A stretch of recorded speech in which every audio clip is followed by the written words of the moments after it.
Good morning.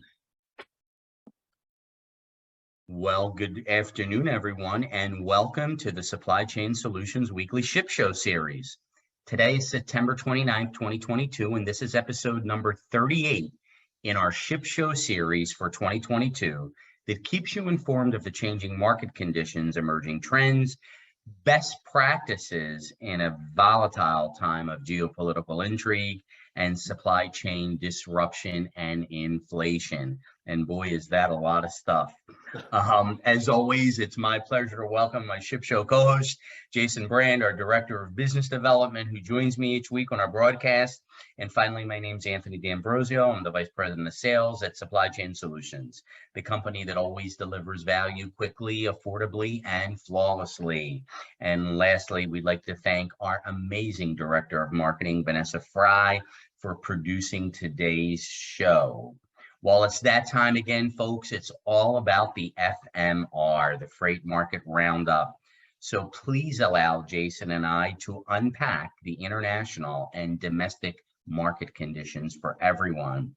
But before we do, let us pause for a moment to remember all Americans in the great state of Florida and the southern parts of the United States that have been devastated by Hurricane Ian that just hit last night. Thank you, everyone. And it's great to be back after a couple of weeks of not being around. I had a hip replacement, so it's great to be back with my brothers and sisters. And with that, I'd like to turn it over to the man, Jason Brand. Anthony, as always, fantastic to have you back. We've been missing you. I didn't know if you were going to talk about the hip surgery, and honestly, I gotta tell you, watching Anthony go through that process was not fun, and I'm definitely scared for my hips now, double dosing my glucosamine like crazy. So anyway, but Anthony, so glad you're back. Your input is just invaluable. I think we take this show from different angles as well, which just gives this nice complete picture for everyone out there. So glad to have you back. And also, yeah, of course, everybody, thank you so much for joining us today. We've had a few weeks without our Freight Market Roundup, and wow, I mean, Anthony summed it up pretty well. There's a lot of things to cover. There's a lot of things going on. And, I think the big thing is there's so many things happening right now that have the potential to affect your supply chain. So you really need to keep your eye on what's going on. I'm a little bit worried we're going to be a mile wide and an inch deep today because there's just so much to cover, but we'll get into it. If you got any questions, always just ask us at the end of the show or shoot us an email, shoot Vanessa, myself, Anthony an email. We'll get back to you, or we'll get you in touch with somebody who can give you a good, complete answer. So let's see here. Ocean rates across the board, they are plummeting. And while we did on this show expect rates to have an adjustment, the timing of this and just with everything stacked up the way it currently is definitely interesting. And it's really, it requires a little bit of extra attention from everybody out there right now. So first up in our breakdown, our Trans-Pacific China to West Coast lane. Now, if you remember, we are looking strictly at the ocean rate averages over time. So I have said this a few times now, but this lane has quickly become one of the most fascinating lanes for me since it's just been experiencing these dramatic changes in cost. And it also has this long list of risk factors that has been growing month over month, week over week. And they're just popping up. You've really got to keep your eye on this and you got to stay on top of it. But I think all of that makes it even more interesting when you consider that the ports on the West Coast are not arguably, they just are the most important ports in the US. And, if you think about where all the throughput comes in, in history, it's generally been those West Coast ports. It's going to be interesting to unpack that in the future, but we'll get to that later. So when thinking about this, prices in general, as I mentioned, they've been dropping pretty quickly across all lanes. Now, with this lane in particular, we saw the drop begin back in around March. That's back when prices were sitting at around, for this lane, for the ocean portion, $16,300+. It's just like a distant memory for some of us. Definitely can't believe how high it was. And that wasn't even the high point for this lane. Now, 3 weeks ago, we reported that our average container prices had fallen to a very low price in comparison of $4,800. And that trend has continued this week as well. So right now, our container price averages are $3,400 for the ocean portion. And, honestly, based on the trends we're seeing and based on how just steadily this lane has been dropping week over week, month over month, we expect this to go even further. And I mean, we're in spitting distance of pre-pandemic rates at this point. So get interested. Anthony, dive on in. Yeah, just real quick, and just to piggyback on what you said, I mean, if everyone remembers in the beginning of the year when we did the 2022 container market outlook, Jason and I predicted that if certain things happened and inflation ran rampant like it is right now, and like it's expected to continue all through next year, that the market would correct between 30 and 40%, and we are actually have exceeded 40% in market correction.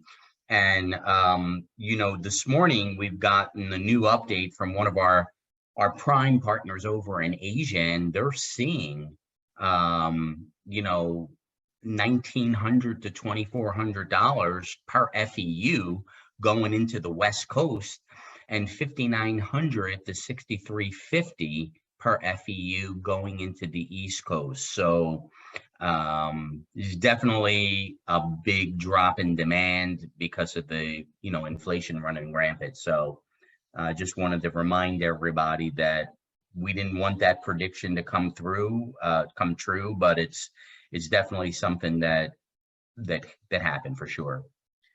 Yeah, honestly, the aggressiveness of how this is coming about is, I think, the craziest thing. And honestly, when we talk about these averages, generally speaking, we're talking about, hey, like as a compilation of last week, that's where we were at.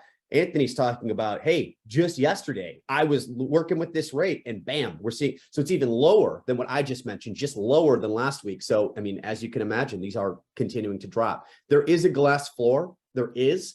The question is, this is already getting pretty low. So where will we land in each of these lanes? That's going to be another interesting topic. Anthony, dive on in.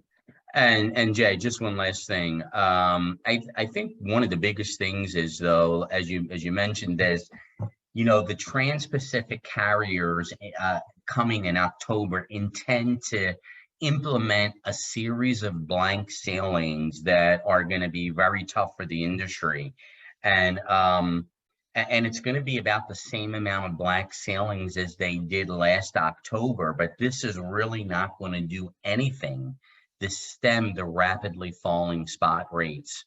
As retailers forecast that the year-over-year U.S. imports from Asia will drop each month for the rest of this year. And I had read a blurb earlier this morning that container ship carriers in October plan to blank sail to have blank capacity totaling 698,000 TEU, or 20-foot equipment 20-foot equipment units. So that's literally like almost 24% of the total capacity of containers shipping from China to the United States to the East and West Coast, as compared to last year, which the blank sailings at this time of the year consisted of over 669,000. So, the utilization of existing capacity in the Trans-Pacific trade lane is dropping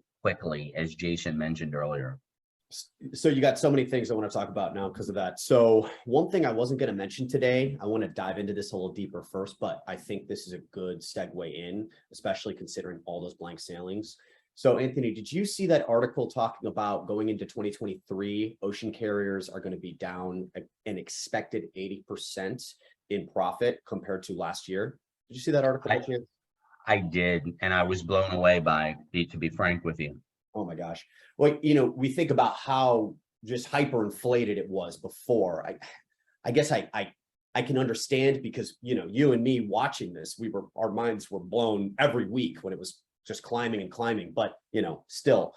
A couple things though I want us to talk about with our audience today. So first of all, let me make a comment, but I want you to dive in a little deeper. So Taiwan. So there is a lot of news coverage right now around Taiwan, and it can almost be a little tough to sort out what matters, what's going to affect you and what doesn't. There's some stuff going on with Paraguay and their allied relationship. Obviously, we have some ongoing talks with Taiwan that have been happening. There's been continued posturing from China.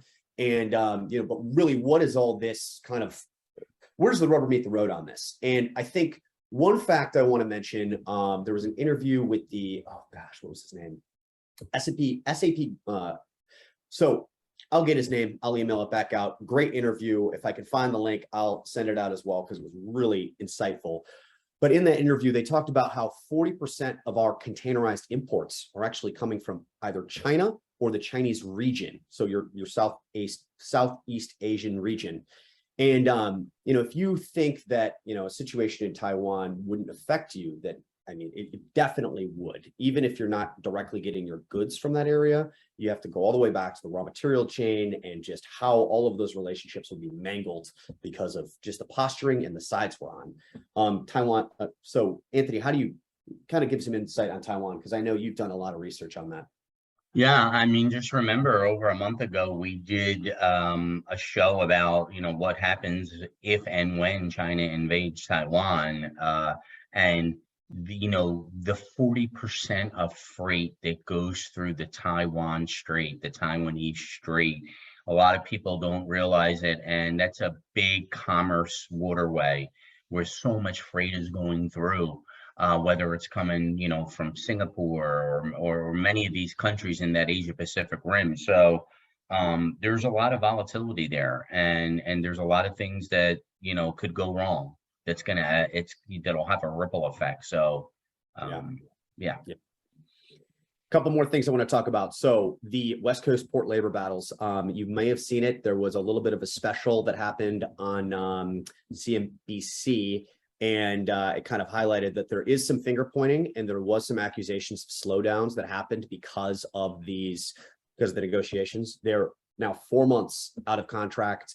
So CNBC, they posted a supply chain heat map, and it was suggesting that there may not have been a slowdown, while the port operators have said there was a slowdown in their location. So I guess we're just going to have to really crunch the numbers when when we see the numbers at the end of the month and beyond, and see if we did see a dip ourselves. But right now it is a bunch of finger pointing. Things are kind of starting to get ugly. They did an expose on one of the negotiation leaders, and he was talking about how jobs are at risk because of automation. That is a critical thing that the unions have been talking about for a while now. And, every contract negotiation, automation is always one of the biggest things that they have to kind of figure out. Anthony, dive in. Just real quick, guys. So as Jason said, very important point here. We all have to keep in mind that negotiations between the ILU and the PMA began on May 10th and were suspended for 10 days late in May at the request of the union, and they resumed on May 1st. But members of that ILWU last week, as Jason mentioned, engaged in job actions in Oakland and the Northwest Seaport Alliance of Seattle and Tacoma that totally slowed down cargo handling operations and actually prevented some terminal operators from working night shifts on the waterfront. And that really comes as the ILWU leadership and the PMA, the Pacific Maritime Association, continue to negotiate a new contract almost 3 months after the deal expired on July 1st. So, the moves are really seen as a way for the union to flex its muscles to press the PMA for concession. And Jason talked about this a few weeks ago when he was talking about AB5, and it all goes back to that automation, especially in the Port of Seattle. And what's interesting is that there were some environmental protesters who had set up pickets last week at Terminal 5 in Seattle, demanding that the machinists plug in vessels at the berth and operate from shoreside power during vessel loading and unloading. So, and the ILU, refused initially to cross that picket line, citing, health and safety reasons, but the pickets were later removed and the vessels, worked and departed the terminal, as they should have. But this is a real sticky situation. And I did some research back in 2005, which, we had a strike back in 2015, and then 2005 was the last one, before 2015. And that went on for 10 months back in 2005. So we just need to keep our fingers crossed that there is some resolution. And back to you, Jay. Yeah, honestly, it is sticky, and I cannot wait for all these numbers to come out, because it's going to be, all this posturing. Sometimes it's really hard to get the truth right. Who's kind of controlling the radio waves can kind of help with the message. I want to mention a couple more things quick before we move on to our next lane analysis, because there is some actually activity on that AB5. So we talked about AB5. And just the other week, there is a current lawsuit that's kind of getting pushed through by the CTA, that's the California Trucking Association, and the Owner Operator Independent Drivers Association, or OIDA, OOIDA. They wanted to be included. They were actually denied, and then they were just allowed to be included in this. This is huge. They actually are the group that's going to be the most affected. So I'm glad that they're involved, but we've got to see how this thing plays out. More to come on that. Sorry about that, Vanessa. I know I'm teasing with that next slide. Dive into that next slide real quick. Thank you so much. All right, so switching gears, let's look at China going to East Coast ports, and let's just kind of focus on that a little bit. So I have said this before, I'll say it again. It's too bad East Coast port shippers aren't experiencing the price cuts that the West Coast shippers are. Now, you're at least enjoying a portion of it if you are shipping to those East Coast ports from China. So looking 3 weeks back on this lane, we actually saw our averages climb a little, coming in right around 8,700 for the ocean portion of your shipments. But now looking at it today, that price plummeting trend that has been happening on the West Coast is also affecting our East Coast as well. So now our averages are sitting at around 7,600, and we do believe this number is going to continue to fall as well. It does have a little bit more room to fall as well. Thinking about those East Coast ports though, so first, a little bit of good news. The Alliance Rail Terminal, this is around actually the Dallas-Fort Worth area. They were storing actually 3,000 stacked containers as of Tuesday. Now that's not great, but it is a great improvement from where they were. So back in September 12th, they had essentially a container inventory run through. They found exactly how many containers they were storing at that moment. And that was 3,965. So they're down by 25% since September 12th. And there was an initiative to kind of try to clear out some of those containers. BNSF said that it was due to better equipment turnaround, just improved yard operations, but also greater chassis availability. Now, this is an important rail terminal because it's kind of it's a place where you can get some of your containers out of California and just get them moving at least. But unfortunately, it's not cleared out enough to really allow for no metering out of California. So there still will be, out of the Southern California ports, rail metering by BNSF specifically, just to, and in their words, to maintain their network integrity. Yeah, now let's make a country shift. Let's move over to Europe and let's import from Europe, and let's kind of talk about that. So, over the course of this last month, there hasn't been a lane that's dropped faster than this lane, actually. And we saw nearly a $2,000 decrease in our price averages for the ocean portion in just a 2-week period on this lane. It's huge. And potentially related to this mega fall in price, we're actually seeing a slight increase over the last 2 weeks of shipping costs out of the EU.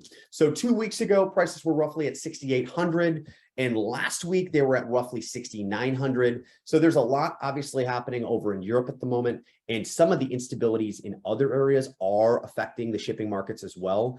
So this is a really tough one to predict. And Anthony, what is your opinion on this? Because I mean, I saw this mega fall off a cliff price, and it almost bounced off of the theoretical glass floor. What are you thinking?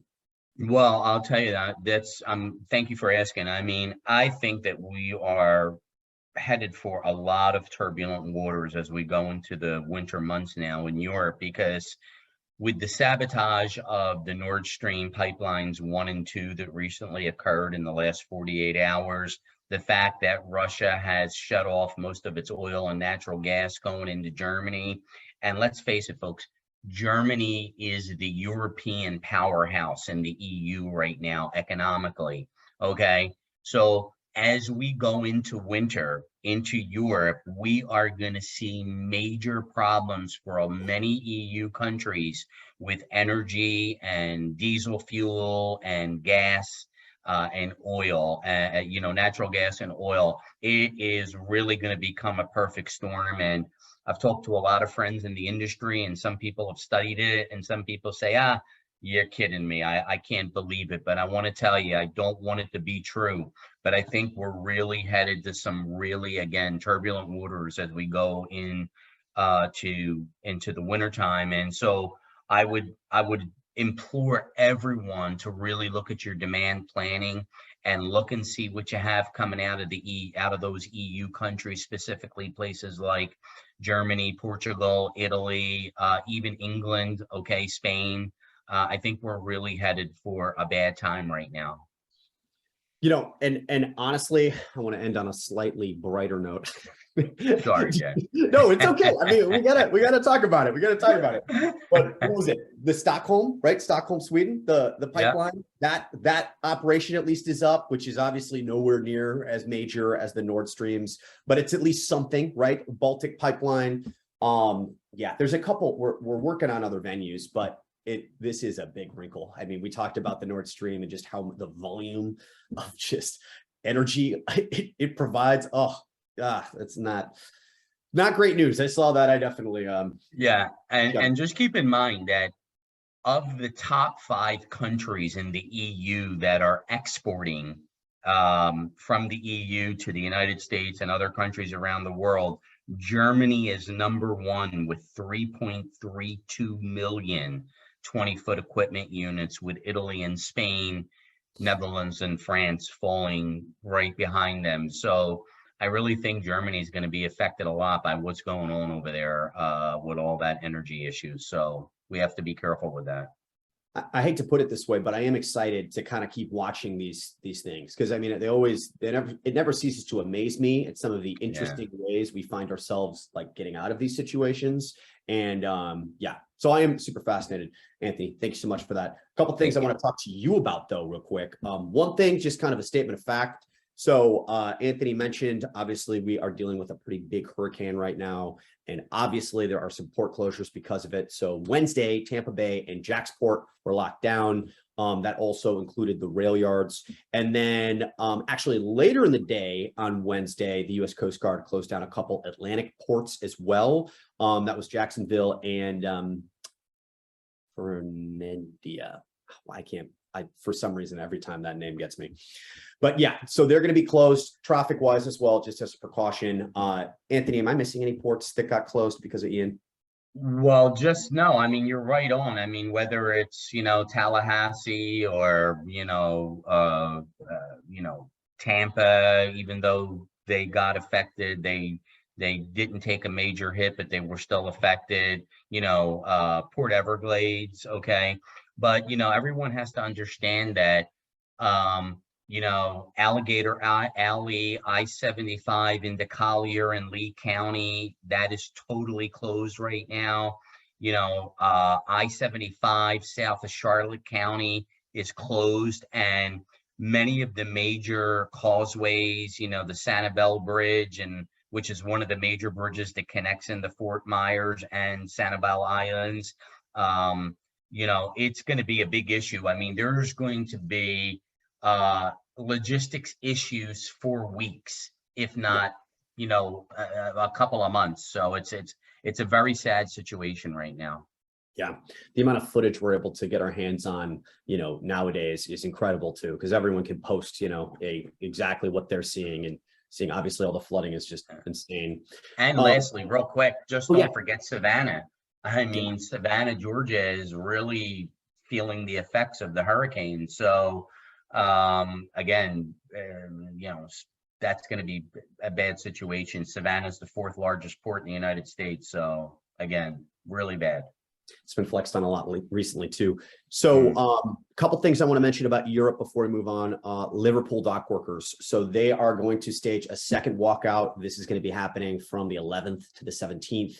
And this is negotiations falling apart again. So this is actually you start learning about some of these port negotiations because we've been dealing with ours, and obviously because everything's so volatile.